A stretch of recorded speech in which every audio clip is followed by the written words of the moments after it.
الرحمن الرحیم، السلام علیکم۔ کہتے ہیں کہ دریا میں رہنا اور مگرمچھ سے بیر، اسی طرح کی کوئی صورتحال انڈیا کے ساتھ پیدا ہوئی۔ انڈیا اور چائنا کی بڑھتی ہوئی کشیدگی کی بدولت انڈیا کا وزیر دفاع روس گیا ہے کہ آپ نے ہمارے ساتھ جو معاہدہ کیا تھا S-400 دینے کا وہ آپ ہمیں ابھی دیں، لیکن روس نے کہا کہ وی آر ایکسٹریملی سوری، ہم آپ کو وہ S-400 دسمبر 2021 سے پہلے ڈیلیور نہیں کر سکتے۔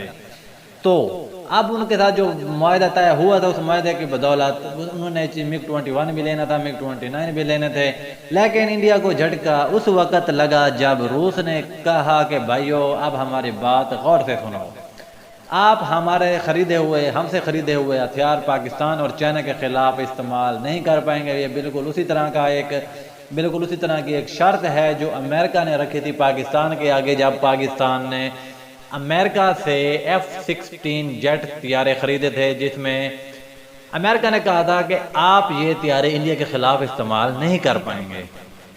بالکل اسی طرح تو چائنا کے پریشر کی بدولت روس نے انڈیا کے آگے یہ شرط رکھی ہے کہ بھائیو آپ چاہے جو مرضی ہم سے خرید لو، لیکن ہم سے آپ سے خریدے ہوئے ہتھیار پاکستان اور چائنا کے خلاف آپ استعمال نہیں کر پائیں گے۔ جب یہ شرط کا مودی جی کو پتہ چلا تو مودی جی نے ایک وائس نوٹ واٹس ایپ کیا رشین پریزیڈنٹ مسٹر پیوٹن کو۔ اب وہ کیا ہے خود سنیں۔ ہائی مسٹر پریزیڈنٹ، مودی ہے۔ میں نے سنا ہے کہ آپ نے شرط رکھی ہے کہ S-400 لینا لے لو، MiG-21 لینا لے لو، جو لینا ہے لے لو، لیکن ان ہتھیاروں کو پاکستان اور چائنا کے خلاف استعمال نہیں کیا جائے گا۔ Mister president, I just want to confirm something۔ اگر ہم پاکستان کے خلاف اور چائنا کے خلاف آپ کے ہتھیاروں کو استعمال نہیں کریں گے تو کیا ہم ہتھیار شیخ رشید کی شادی پر چلانے کے لیے لے رہے ہیں؟ جی، تو جس طرح آپ نے سنا، اب آگے بڑھتے ہیں دوسرے مدعے کی طرف۔ دوسرا مدعا یہ ہے کہ جب انڈیا کی بی جے پی کے جو ہیں کرتا دھرتا اور جو ان کے لفنڈر ٹائپ ہیں دوست، ان کے احباب، ان کے سپورٹر، انہوں نے ایک مہم شروع کی بائیکاٹ چائنا کے جو پروڈکٹ انڈیا میں آتے ہیں ان کا بائیکاٹ کیا جائے۔ تو چائنا نے کہا پتر don't worry, we are ready for that, ہم اس کے لیے بھی تیار ہیں۔ تو انہوں نے جو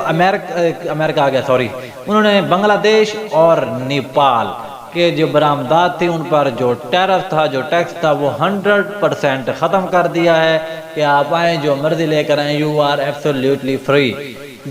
جیسے ہی یہ خبر انڈیا میں آئی تو انڈیا والوں نے کہا ہو ہم تو تباہ ہو گئے، برباد ہو گئے، ہم سے یہ ہو گیا، ہم سے وہ ہو گیا، یہ اچھا نہیں کیا۔ اب وہ مودی سرکار کو پیٹ رہے ہیں، مودی سرکار کے اوپر غصہ کر رہے ہیں کہ آپ نے پہلے تو ہماری عزت گنوائی تھی، اب آپ ہمارے اکانومی کا بھی بیڑا غرق کر رہے ہیں۔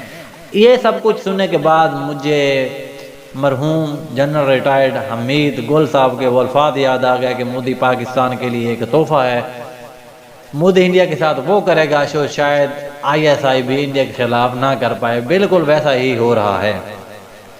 اس کے علاوہ جو تیسری اہم چیز یہ ہے کہ بی جے پی کے جو لفنڈر ٹائپ ہیں سپورٹر، انہوں نے ایک مہم یہ بھی چلائی تھی کہ بنگلہ دیش کے خلاف، کہ بنگلہ دیش کو ہم نے بنایا، بنگلہ دیش کو ہم نے سپورٹ کیا، بنگلہ دیش کو ہم یہاں تک لے کر آئے، لیکن اب بنگلہ دیش ہمیں آنکھیں دکھا رہا ہے۔ تو بنگلہ دیش کے وزیر خارجہ نے اس کرٹیسزم کو ریجیکٹ کر دیا۔ انہوں نے بہت اہم بیان دیا ہے کہ انڈیا میں چائنا کے خلاف جو بیانات آ رہے ہیں ہم ان کو کسی بھی صورت ویلکم نہیں کر سکتے۔